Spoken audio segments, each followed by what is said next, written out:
Innal hamdalillah alhamdulillahi rabbil alamin wassalatu wassalamu ala rasulillah wa ala alihi wa sahbihi wa man tabi'ahum bi ihsanin ila yaumiddin. Amma ba'du, ayuhal musyahidun al-kiram, as'adallahu awqatakum fi kulli khair. Assalamualaikum warahmatullahi wabarakatuh. Wa hadithi ma'akum an mukhalafat fil udhu. Lahat ang papuri pasasalamat ng uko lamang ka Allah, siyang Panginoon ng lahat ng nilikha. Ang pagpapala kapayapaan mapasa ating mahal na Propeta Muhammad sallallahu alaihi wasallam, na kung saan siya ang sugo ni Allah subhanahu wa ta'ala. Kaya dalangin natin kay Allah subhanahu wa ta'ala ang pagpapala kapayapaan na ay mapasa kanya at mapasa lahat ng kanyang mga kamag-anak, kanyang mga kasamahan, at mapasa lahat ng mga taong sumunod sa kanyang mga mabubuting aral hanggang sa araw ng paghuhukom. Mga minamahal naming mga taga-subaybay, dalangin natin kay Allah subhanahu wa ta'ala na maging maayos, mapalad ang ating mga panahon na kung saan makakamit natin lahat ng kabutihan. Katapos ako ay nagbati sa inyo ng Assalamualaikum warahmatullahi wabarakatuh. Kaya ang paksang tatalakay natin ngayong hapon, yung patungkol sa mga bagay na kung saan ito ay may ugnayan sa pag-ablusyon. Na kung saan may mga bagay na kung saan ay salungat sa pamamaraan ng ating mahal na Propeta Muhammad sallallahu alaihi wasallam patungkol sa pag-ablusyon. Tulad na sa pag-uumpisa ng pag-ablusyon ay kailangan magkaroon tayo ng niya, hangarin o kaya intensyon. Ang niya na ito ay hindi natin pwede bikasin ng naririnig, katulad na sasabihin natin, Allahumma nawaitu ul-udu'a, o Allah, ako ay naghahangad na kung saan ako ay nag-a-ablusyon. Gawin din sa pagdarasal, nawaitu an usalliya, ako ay naghahangad na kung saan ay magdarasal. Dahil yung mga tao na binibikas nila yung kanilang niya, yung kanilang intensyon, o kaya hangarin sa pagdarasal, ito ay tinatawag na bid'ah. Salungat sa ginawa ng mahal na Propeta Muhammad sallallahu alaihi wasallam, kapag ginawa mo yun ay parang sinasabi mo ay si Allah subhanahu wa ta'ala ay hindi niya batid kung ano ang nilalaman ng ating mga puso. Kaya si Allah subhanahu wa ta'ala, ang sabi niya sa Quran, a'udzubillahi minasyaitonir rajim, ya'lamu kha'inatal a'yuni wa ma tukhfi sudur. Batid ni Allah subhanahu wa ta'ala kung ano ang naisip natin, kung ano ang naisip natin habang umikot yung mga mata natin. At batid ni Allah subhanahu wa ta'ala kung ano mang nakatago sa ating mga puso. Anong nililihim natin? Alam lang Panginoon Allah subhanahu wa ta'ala yun. Kaya hindi na kailangan bikasin natin yung ating niya, hangarin ng naririnig. Sapagkat ang niya, ito ay nasa ating mga puso lamang. Pagkatapos ng ating pagniniya, sa pag-uumpisa ng ating pag-ablusyon, bibigkasin natin yung Bismillah sa ngalan ni Allah. Bilang Hinahangad natin na kung saan makakamit natin yung barakah. Yung maraming pakinabang na hindi mauubos ang pakinabang. Na kung saan makakamit natin yung tulong ni Allah subhanahu wa ta'ala at pangalaga ni Allah subhanahu wa ta'ala sa atin. Doon sa mga ginagawa natin na anumang uri ng pagsasamba mula sa ating pag-ablution. Kaya may kasabihan ng mga eskolar. Tatlo yung sinabi ng mga eskolar patungo sa Bismillah sa umpisa ng pag-ablution. Una, sabi ng mga eskolar, ito ay obligado, wajib. Kapag hindi ka makapag-Bismillah, ibig sabihin, nawala ng bisa yung pag-ablution mo. Yung iba na naman, sabi nila, ito ay sunnah. Kapag ginawa, ay makakamit mo yung malaking gantimpala. Kung hindi mo naman naiwan mo, nakaligtaan mo nito, ay wala ka naman, magiging kasalanan mo. May mga eskolar naman nagsabi, ito ay obligado kapag naalaala mo, naisip mo na yung Bismillah. Ngunit kapag nakaligtaan mo, ay hindi na kailangan, uulitin mo pa. Halimbawa, nakaligtaan mo yung pag-Bismillah, saka na lang mo naalala, kapag hinuhugasan mo yung kamay mo, o kaya nasan sa mga bahagi ng katawan mo, so hindi na kailangan ulitin mo. Doon lang sa umpisa ng pag-ablution, kapag naalala mo yung pag-Bismillah, pag-umpisa sa ngalan ni Allah subhanahu wa ta'ala, bilang humihingi ka ng tulong kay Allah at yung kanyang pangalaga. So, yun. Umpisa natin yung Bismillah. So, hindi pwede yung Bismillahirrahmanirrahim. Bismillah na lang yung aral ng ating mahal na propeta Muhammad sallallahu alaihi wasallam. Walang kadugtong. Bismillah lang sa ngalan ni Allah. So ngayon, kabilang sa mga gawain sa pag-ablution na kung saan ito ay salungat sa aral ng mahal na propeta Muhammad sallallahu alaihi wasallam, yung tinatawag na pag-israf. Sinasayang natin yung tubig. Yung iba, hindi niya pa naumpisan yung pag-ablution, pinaagos na yung giripo na tumutulo ang tubig. Kalakalakas pa naman. So, salungat yun sa aral ng mahal na propeta Muhammad sallallahu alaihi wasallam. Dahil si propeta Muhammad sallallahu alaihi wasallam, ang kanyang pag-ablution isang boat. Kumbaga, hindi maabot ng isang litro na tubig. Kunting tubig lang. Mas malaki na naman sa isang baso, isang boat na tubig. Yun lang ang ginagamit ni propeta Muhammad sallallahu alaihi wasallam sa kanyang pag-ablution. Kaya, kung siya na naman ay naliligo, ang ginagamit niya, nagagamit ng tubig, ay isang salop na tubig. So, ganun lang yung ng propeta. Hindi siya nag-israf. Dahil merong talata sa Quran, Inna Allah la yuhibbul musrifin. Tunay na si Allah subhanahu wa ta'ala ay hindi niya minahal yung mga taong mahilig mag-israf. Saan? Sinasayang nila yung mga biyaya. Habag ni Allah. Dahil yung tubig na yun, isa yan sa mga habag ni Allah subhanahu wa ta'ala sa atin. Biyaya ni Allah subhanahu wa ta'ala sa atin. Kaya, kapag sinasayang natin yun, na hindi tayo mapabilang sa mga taong minahal ni Allah. Maari, mapabilang tayo sa mga katulad ng ginagawa ng Satan, na kung saan sila ay mga kapatid ni Satanas. Mayroong talata, wala tubazir innal mubazirin kanu ikhwani shayatin.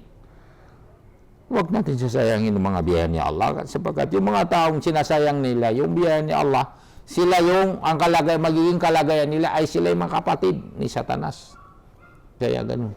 Kailangan natin pangalagaan yung mga biyaya ni Allah. Kaya sa pag-ablution pa lang, kailangan maging ekonomiya tayo sa paggamit ng tubig. Katapos ng yung pagsisingot ng tubig, yung iba, itong hinahawakan niya lang itong ilong niya. Ay wala naman ng dun. Ang sunnah, ipapasok natin yung tubig sa ating ilong, tapos ilalabas natin sa pamagitan ng kaliwang kamay. Yan ang tinatawag na istinsak. At yung madmada, na kailangan pinapaikot natin yung tubig sa ating mga bunganga. malibang kung tayo ay nag-ayuno. Iniiwasan na baka masira yung ating pag-aayuno. So, ganun yung tinatawag na madmada o istinsak na may mga eskwela na sabi nila, kabilang yun sa sinabi ng Panginoon Allah, Ya ayyuhallazina amanu idza qumtum ila salati faghsilu wujuhakum. O mga mananampalataya, kapag kayo ay tinatayo niyo ang pagdarasal, ipinag-utos sa kanila na kung saan hugasan ninyo ang inyong mga muka. Ang tinatawag na muka mula dito sa ating noo at hanggang dito sa ating mga balbas. Mukha yan, at mula sa pagitan ng dalawang tenga, mukha yan. Kaya may nagsabi mga eskular, yung pagsisingot ng tubig at pagmumugmog, ito ay kabilang sa mukha. Kaya may nagsabi na ito ay obligado. Kailangan wag natin sasayangin yung mga panahon natin doon na kung saan masira yung ating pag-aablusyon, pag-uudo. Kaya obligado yun yung hugasan yung buong mukha. Pagkatapos, pagsilu ujuhakum wa aydiyakum. Yung paghuhugas ng dalawang kamay, sa umpisa ng paghuhugas ng dalawang kamay, may mga eskwela nagsabi, wajib, obligado yun sa mga taong natutulog dahil la yadri ay nabata yadu. Hindi niya alam kung nasaan, anong nangyari sa kanyang dalawang kamay noong gabi na siya natutulog. Kaya kailangan ugasan ng tatlong bago siya mag-uumpisa mag-ablution. Ngunit kapag ikaw ay hindi ka na natulog, so hindi yun obligado na hugasan mo yung dalawang kamay. Ngunit kapag doon, pagkatapos mo hugasan yung buong mukha mo, ang sunod doon, hugasan yung, doon mag-umpisa yung obligado na paghuhugas sa kamay mula dito sa itas ng kamay mo hanggang sa braso mo. 3 bisis yan ng sunnah. Kailangan itong mga siko natin, yung braso natin, naabot ng tubig yan, nababasa ng tubig. Yung iba dito na nag-umpisa, hindi yun. Salungat sa sunnah ni Propeta Muhammad sallallahu alaihi wasallam, mawawalan ng bisa yung ablusyon natin dahil obligado ito. Hugasan yung buong kamay hanggang sa braso, hanggang sa ating mga siko.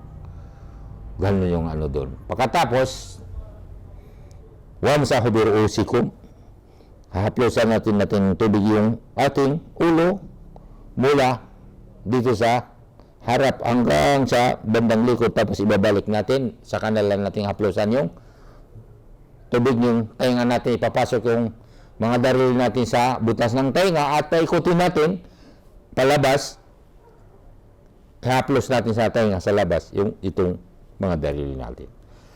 So yun ang kabilang sa obligado.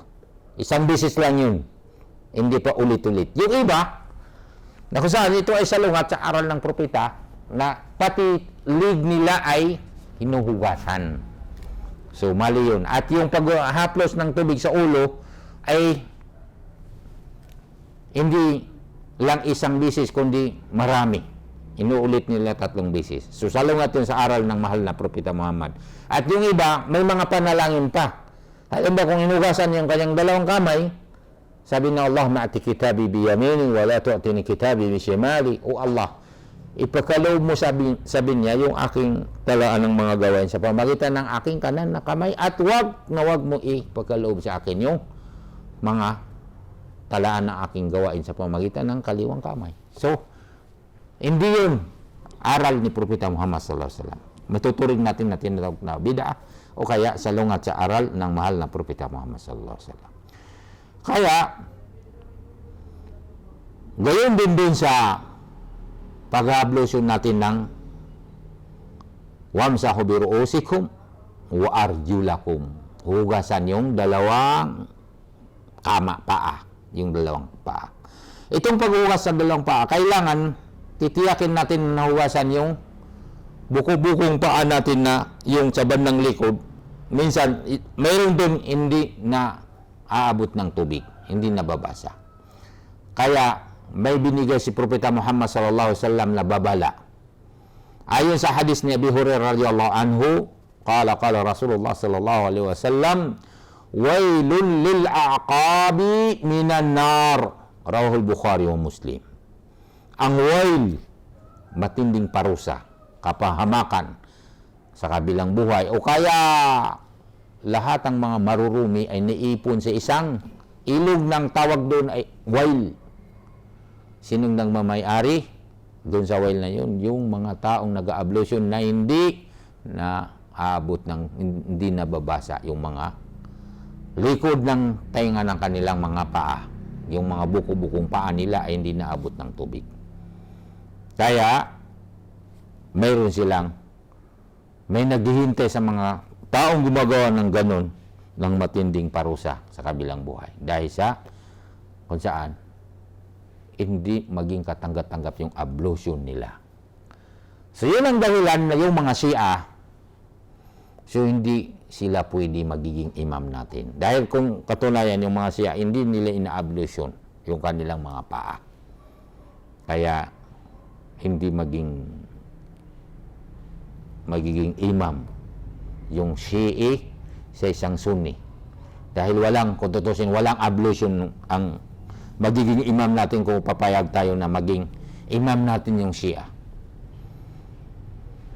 Kaya, mga alipin ni Allah, tinatalakay natin ito ay napakahalagang bagay na matutunan natin yung kung paano tayo mag-ablution, na kasintulad na itinuro sa atin ng Panginoon Allah sa Quran at tinuro ng mahal na propeta Muhammad sallallahu alaihi wasallam ng pamamaraan ng pag-ablution, na kung saan may mga bagay na hindi kaaya-aya na isang magiging gagawin ni isang Muslim habang siya nag-ablution, tulad na yung iba na hinahayaan niya yung kanyang pag-ablution na umaagos yung tubig na hindi pa naumpisan yung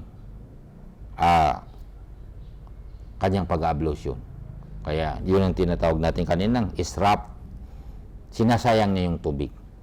At saka may mga bagay rin na salungat sa mga aral ng propeta Muhammad sallallahu alaihi wasallam, tulad na yung iba ay hindi lang 3 bisis yung kanilang paghugas sa kanilang mga bahagi ng katawan, kundi pa ulit-ulit sumusubra na. Yung iba pa dyan ay na tuwing nakatapos ng ablution muli dahil inuudyukan siya ni Satanas na hindi siya nakapag-ablution dahil nakautot na siya sa tingin niya. Pero yun na ay udyok ng Satanas yan. Kaya marapat na ang dapat gagawin ng isang Muslim kapag mag-a'udzubillah ka na lang, magpapakup-kup tayo kay Allah subhanahu wa ta'ala, at wag natin pansinin yan dahil iniudyukan tayo ni Satanas. Kapag naisip natin ito ay nakautot na tayo, hanggang wala na tayong narinig na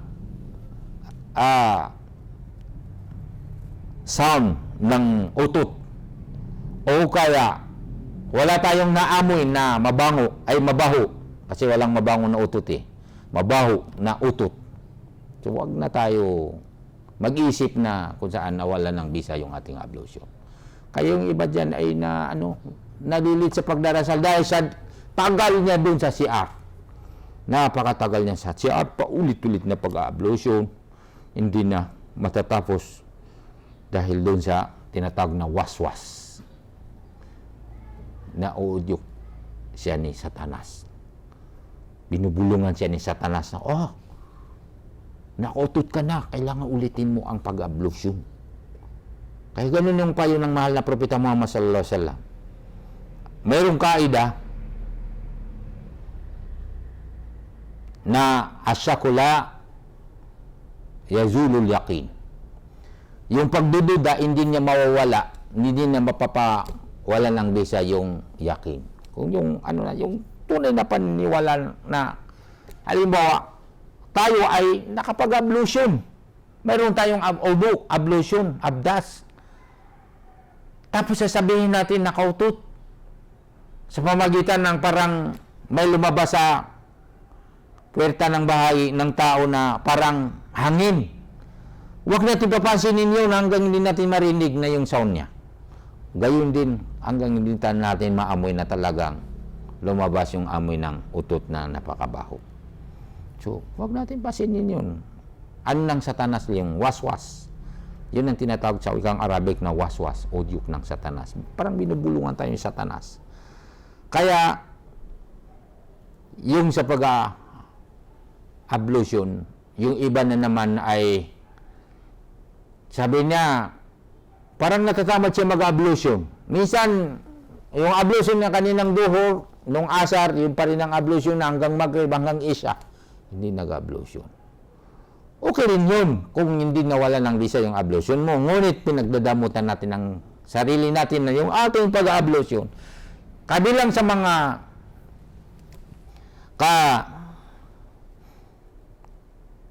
kahalagaan ng pag-ablution, kaigihan ng pag-ablution ay habang tayo na-ablution ay nawawala yung mga kasalanan natin. Hanggang sa lumalabas yung mga kasalanan natin sa itong mga dulo ng mga darili natin. Bakit natin pinagdadamutan yung sarili natin na tayo pala habang tayo nag-ablution ay nawawala yung ating kasalanan? Tapos, hindi natin ginagawa. Kaya kung maaari, optional din na kahit mayroong ablution, tagdibul udu, sasariwahin mo yung ablution mo, ito ay magiging sunnah. Kaya, bawat pagdarasal natin, sasariwahin natin pag-ablution natin para nawawala yung mga kasalanan.